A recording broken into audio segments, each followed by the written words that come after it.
Знаете, есть люди, которые живут очень-очень высоко, да.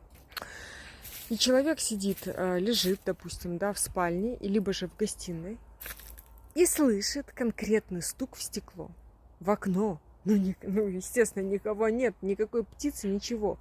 Это такое легкое постукивание, понимаете, да? То есть это как будто бы человек постучал. Но вот так, легко, ненавязчиво, вот типа... Вот если в стекло у вас вот такой звук произошел, это знаете. Знайте, это к каким-то новостям. И не всегда к хорошим. Ну, чтобы вы были готовы, просто вас предупреждают. Ваши, не буду говорить кто, но вас предупреждают таким образом конкретно, да, что что-то должно произойти, и вы должны быть к этому готовы. Вот и все. Вот есть люди, живут очень высоко, там 30 какой-то там этаж, да, или 15 этаж, или 20 этаж. И вот постукивание, такое аккуратное постукивание в стекло, извините меня, но это как бы... А особенно ночью, да, ни птиц, никого.